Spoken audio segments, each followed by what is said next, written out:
There it is. All right. Welcome to Monday.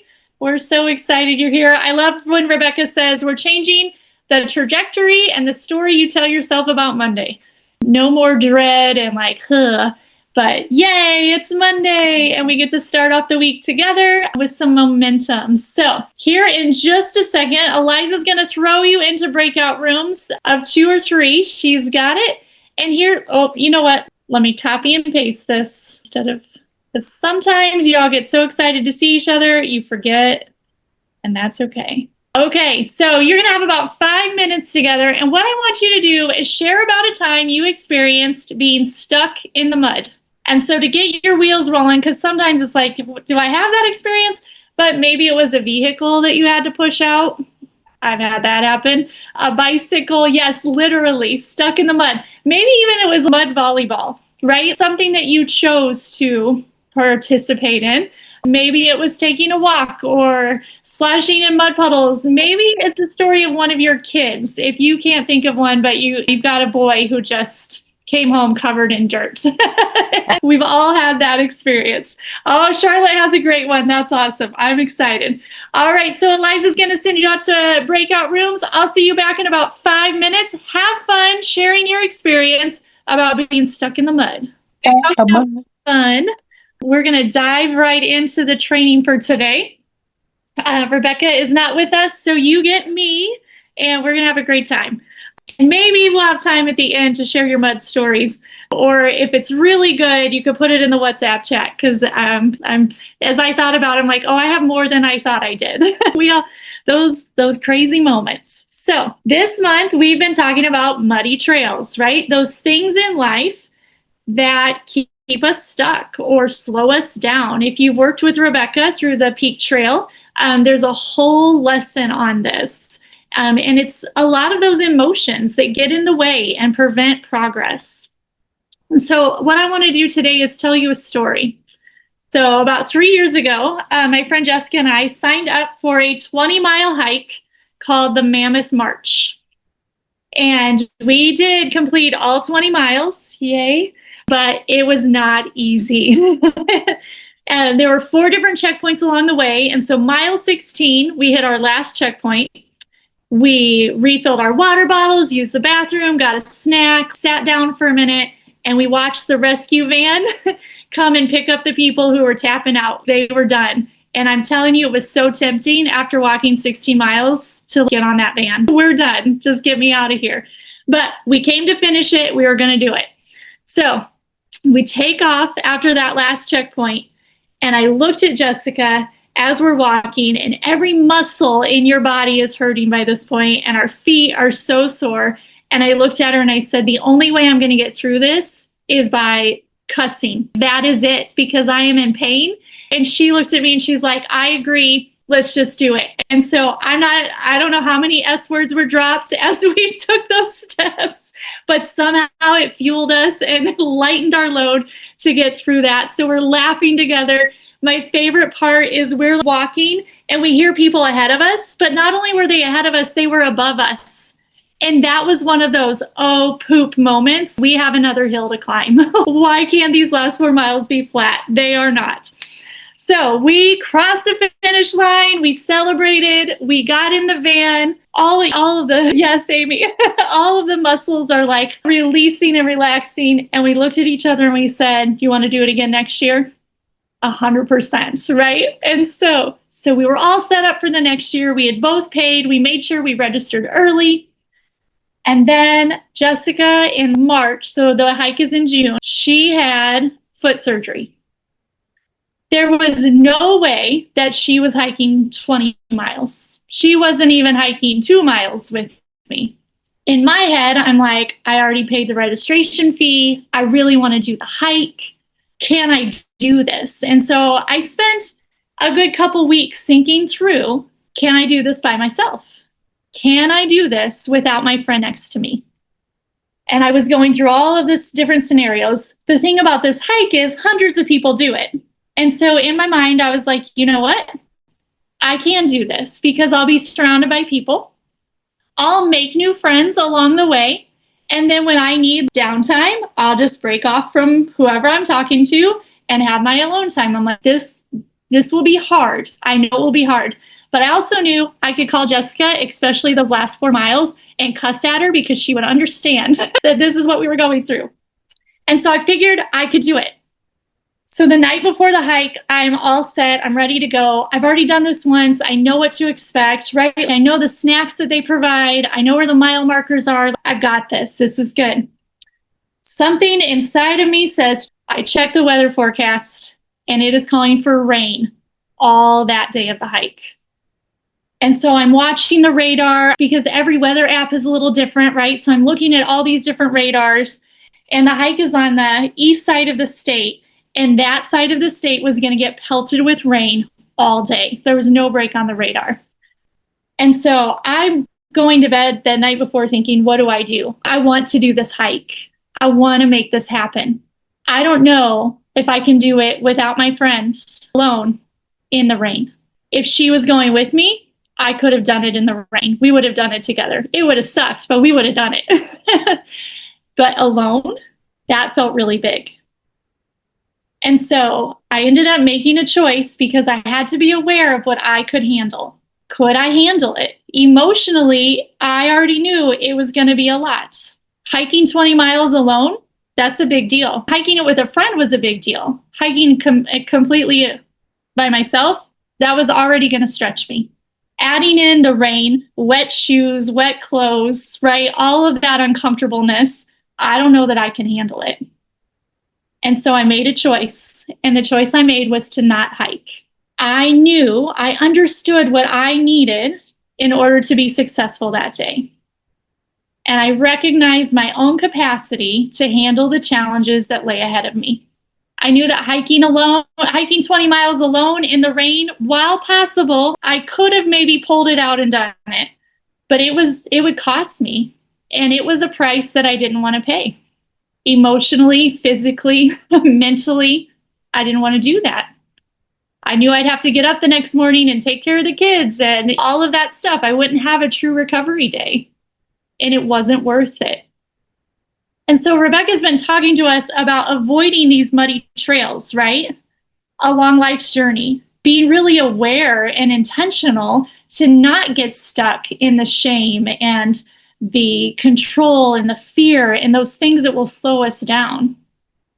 And so as I was preparing for today, I thought one way to avoid those muddy trails is by recognizing our own capacity and being aware of our own limits. How many times in life are we going along and we do something like this? We say yes to one more thing. We think if I put my head down and do work, right? That old saying, put your head down and do work. And we don't stop to consider what we really want or what we really need or how much mental, emotional space we have for that thing. We want to accomplish something, or even if we're honest, be seen as strong or kind or loving. And so we push through, we power through, all these old sayings, we pull ourselves up by our bootstraps, right? We get it done. And we'll set off down the trail, and then we get stuck. Why? Because we didn't stop to consider our own capacity, our own limits. And I do want to say capacity and limits change with the seasons, right? When you got little kids at home, for you moms out there raising those toddlers, your capacity is different.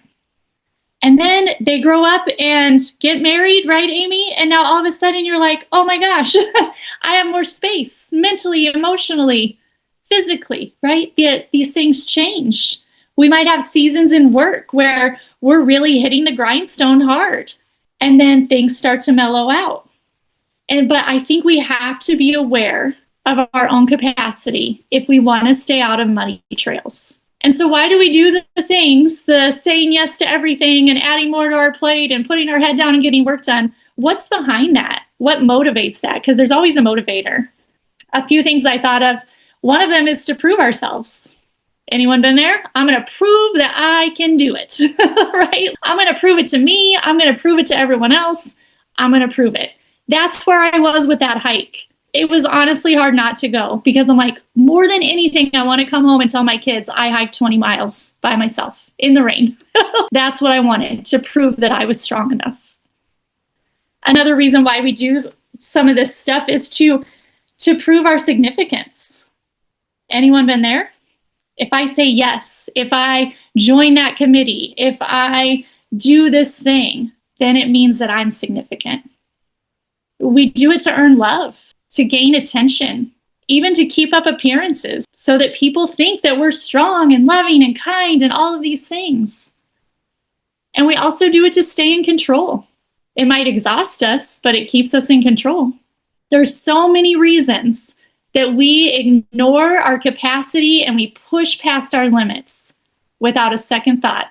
And I don't know if this is better or worse, but sometimes we don't ignore our capacity. Sometimes we're aware of it, or we're not ignoring it because we're completely unaware. Have you ever had those seasons where you're just piling the things on? I can do it. Totally unaware that your precious heart is like, I'm dying here. And your body is shutting down. I need help. I need you to pay attention to me. And we're like, no, we got to keep going. And so we can ignore or be totally unaware that we even have limits.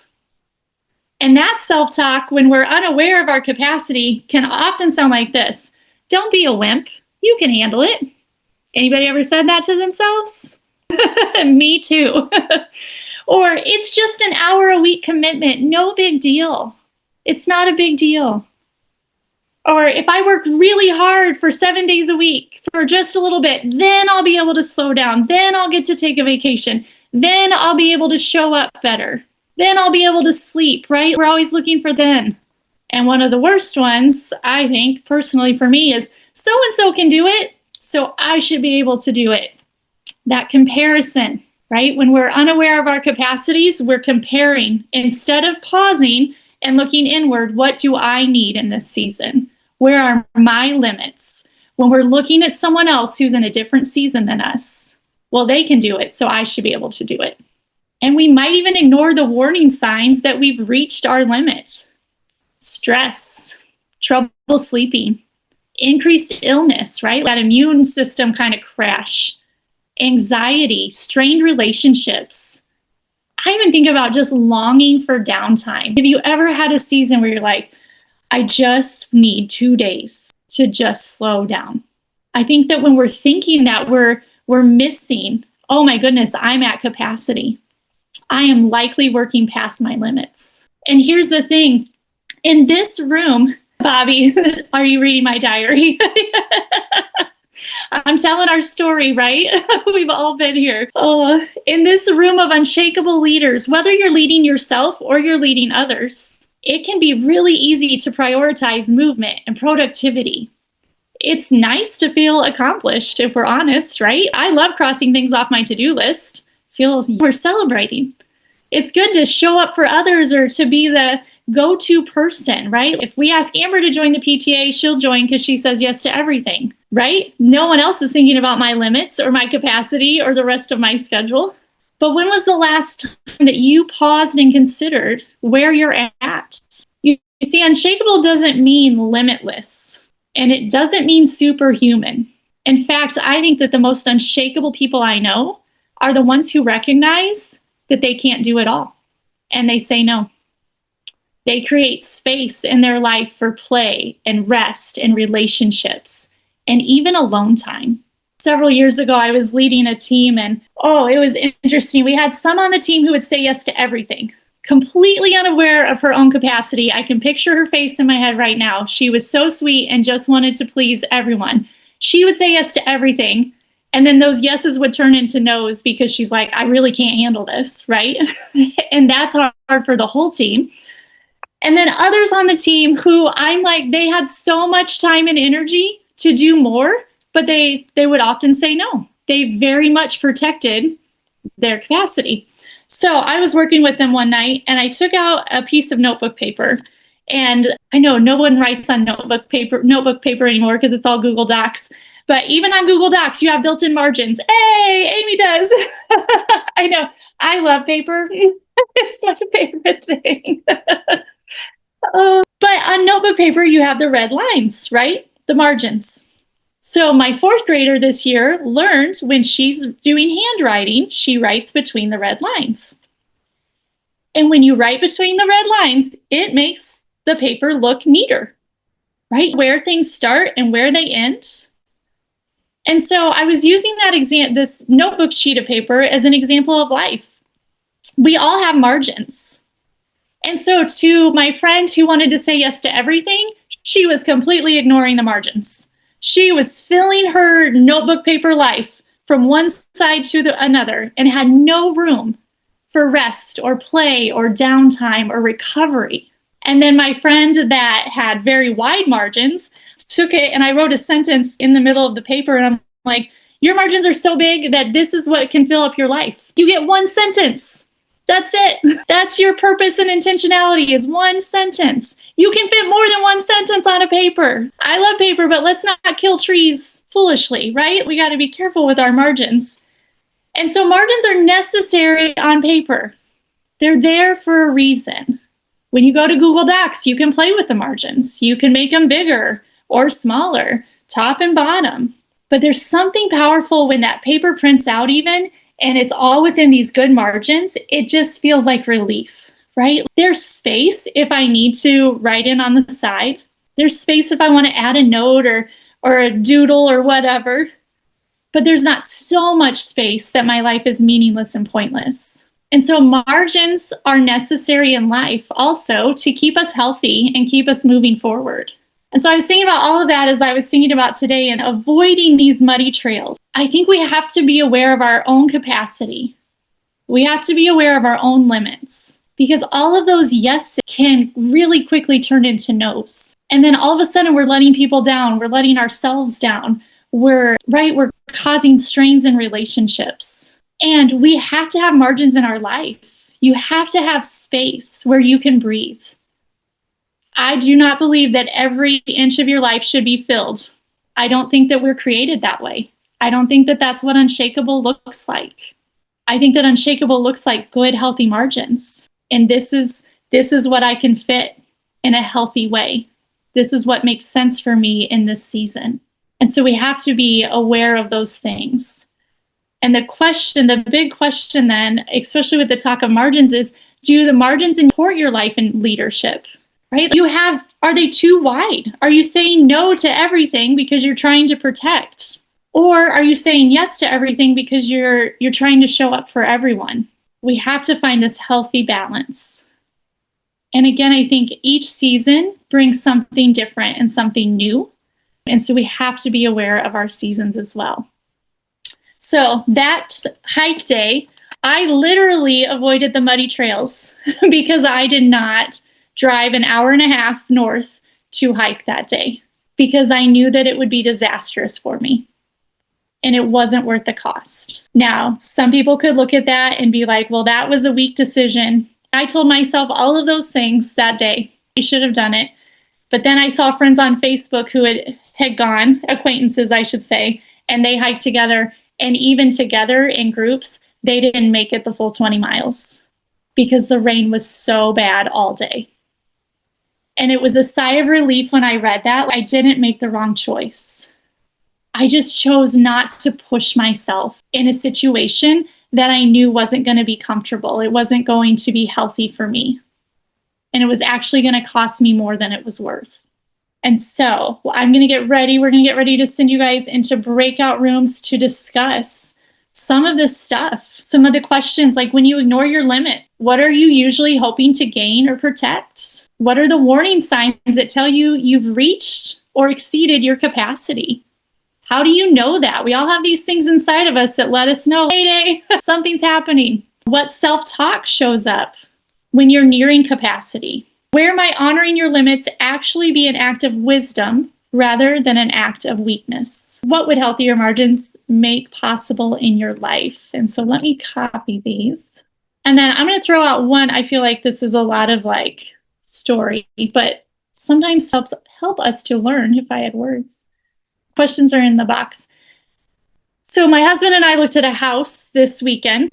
It's in town. It's close by. It's a beautiful home. It's more than double the size of our home currently. And that comes with double property taxes and all of these things.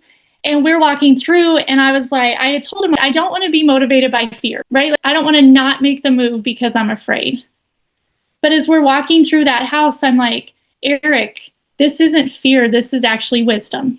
And sometimes I think we have to do that. There was an honor of to double the size of our home means more cleaning. It means we accumulate more stuff. It means, right, the property tax literally doubled. All of these things. And I'm like, so I had to stop and recognize that wasn't fear that was motivating me to not want to make that move. It was actually wisdom. And so I was honoring my limits in that. And I have a couple of friends who would ask the question, what are you afraid of? Why don't you move? Don't you want bigger and better and da-da-da-da-da? And I just had to settle inside of myself. No, that is not wisdom at this point. Wisdom is staying where we're at. It's honoring my limits and my capacity. And I told Eric, honestly, I feel overwhelmed by the size of our house now. I can't imagine adding all of that extra space. I just don't know. I feel like I would drown in it. And so as we're moving and shaking and achieving and leading and becoming unshakable in our lives, we have to stop to discern, is this fear that's preventing me from moving forward, or is this wisdom? And sometimes, you guys, it looks and feels a lot like the same thing. And so that's where I think that slowing down and recognizing our limits, which is exactly what I did. This house feels too much for me. Why would I double it? That doesn't make any sense. Questions in the chat box. So we'll send you off. Have fun discussing this. I hope that this is an opportunity for each of you to pause and check in on your own capacity and your own limit and help each other to distinguish, is this fear or is this wisdom? Because that's what we have community for. So I will see you all in about probably 14 minutes or so.